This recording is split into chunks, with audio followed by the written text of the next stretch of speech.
let's go ahead. Let's move on to the Indianapolis Colts and start evaluating them for 2022 and see what they can do to get better in 2023.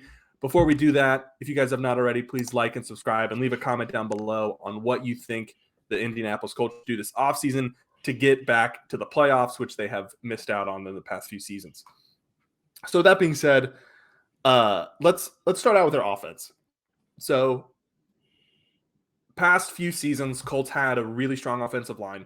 Not quite the case this year. They had a couple injuries. And Quentin Nelson didn't quite perform. The left tackle position was a revolving door with Bernard Raymond and then some veterans and practice squad guys. They had the 22nd ranked rushing attack at 109.8 yards a game, which they had the number one rushing attack 2 years ago, if I'm not mistaken. I think Jonathan Taylor was close to 2,000 yards, last year.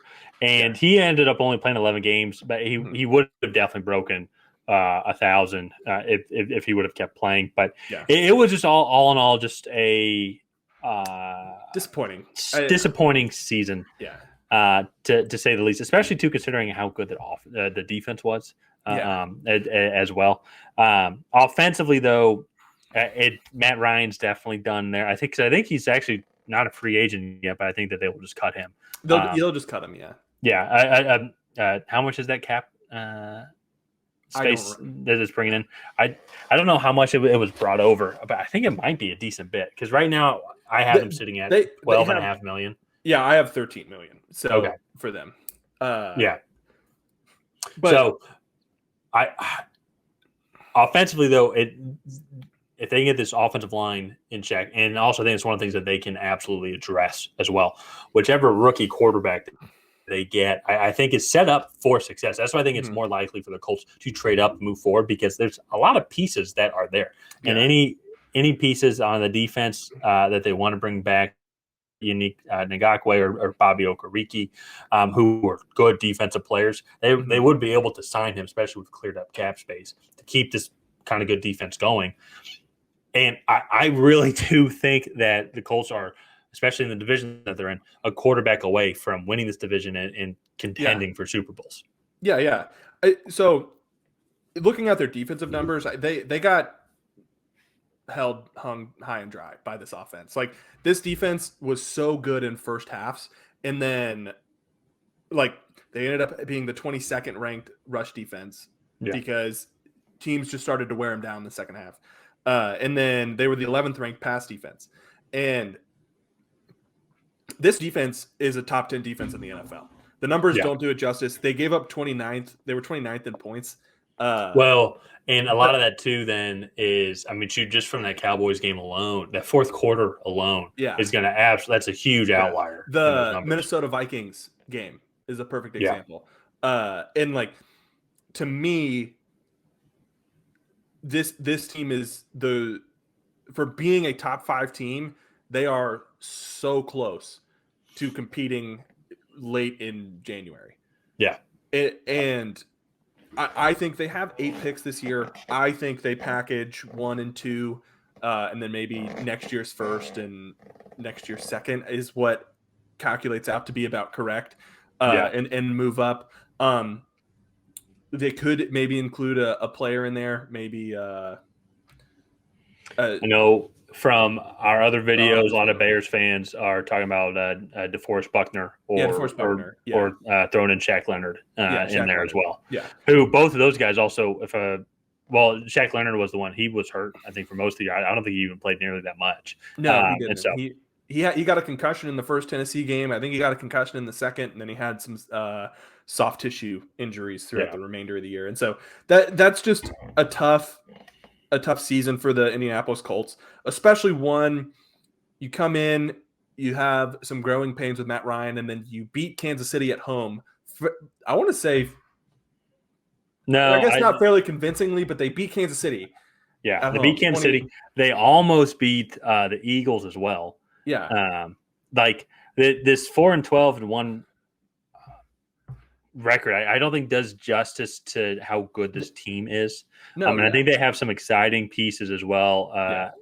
on the exterior with Michael Pittman as well. I think is a young receiver. I think he'll do much better in a more consistent quarterbacking play. Alec Pierce, the rookie from Cincinnati, I really like him. Yeah. He is so quick. I think he can be like the next Cooper Kupp. And so there's a lot of potential, I think, with this team. One thing I think that they could do as well is to get a more solidified tight end. They kind of had a tight end by committee with Jelani Woods Cox and Jelani Woods and Kylan Granson. I think it could be something that they target, especially maybe with. I think they have a second round pick. Well, yeah, they do. They have a 1, 2, 3, 4, 2 5s, and then 2 7s. Okay, so they could get a tight end here, or they could maybe sign someone through free agency. Actually, you know what, Hayden Hurst, we talked about him with the Bengals. Yeah. He might be a little more expensive, but we'll just have to see. They have so on my board they have 13.2 in cap space, 32 million in cap space, and their biggest need is obviously quarterback. Outside of that, I have edge, linebacker, corner, and then offensive tackle, and then wide receiver. Also, maybe adding a third wide receiver to the group.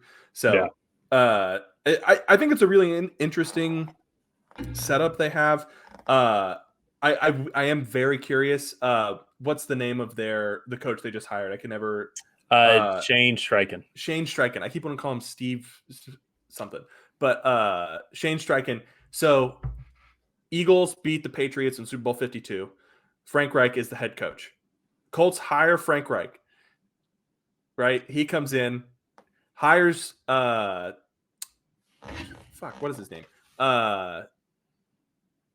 The head coach for the Eagles, Nick Sirianni. Yeah. Nick Sirianni hires Shane Steichen as an offensive assistant. They both go to Philadelphia, right? Yeah. Colts fire Frank Reich and then hire Shane Steichen under the offensive coordinator for the Super Bowl team. From the Eagles.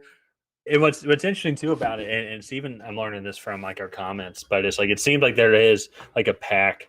Like this GMs and owners, they just know each other and like each other more, like between those two organizations. Also, Colts and Bears, GMs and owners seem to work really well together. Yeah. So that's why it's even more likely. Coaching trees. It's all coaching trees. It's all coaching trees. Yeah. And that's why, and it's just the more and more I think about it, and the more and more we put out these videos and we see these comments, just thinking about it, it makes so much more sense for the Colts to trade up because when looking at this and you see the statistics and the team that they have, they're not really losing too many guys, and they can go and re-sign guys as well who were key contributors to the team last year in the successful areas. You get a young quarterback in there, and you can build. You've kind of already built around this guy for success, Yeah. And so while if you look at a team like the Texans, they are not there. They are not there. No, they're not close. We just did their review, and they had a lot of potential. They had a lot of good things happen this year, but they are not there to start mortgaging off their future. The Colts can't. The Colts can give up next year's first, and maybe if they wanted to be. If they really wanted to do it, convince the Bears 2025 and be fine, and they would be fine. Yeah. So I think the Colts are in a good position. We said this last year, but I think that they are like within striking distance of winning the division in a playoff game. Getting to the AFC Championship game might still be a little out of reach, especially with a rookie quarterback. However, this team is built for success right now. They just need that guy to come in and play. So yeah, it's interesting too because let's say, seems like all the stud quarterbacks are going to the AFC I haven't done the NFC review yet, but it's like, let's say Bryce Young or CJ Stroud or they both could be in the NFC. They both could be in the AFC. They both could be in the AFC South. Yeah, both could be in the AFC South. And then they're going to be going up against Trevor Lawrence, who we're going to get to here in a second. And the AFC is like I'm curious, like 3 or 4 years from now, it's like the stocks for, there could be some elite quarterbacks coming in, but it's like, hey man, you have to sit behind Trevor Lawrence. Or you have to sit behind Joe Burrow, for your rookie contract. It's like there are so many stud quarterbacks in the AFC right now. And I think the Colts are going to get one. And so do you have anything else to say kind of really about the Colts evaluation and what they have to do? Because I agree with you as well. I think maybe more depth in the secondary as well, because like Stephon Gilmore, one of the best corners in the league, is getting a little bit older, but still 31, I think. Yeah. But yeah, I don't really have too much else to add. I think they are in a prime position to strike for their future franchise quarterback or potential future franchise quarterback. I'll say that. Yeah. So I think that'll do it with the Colts, and just kind of what they have to do in this offseason coming into 2023.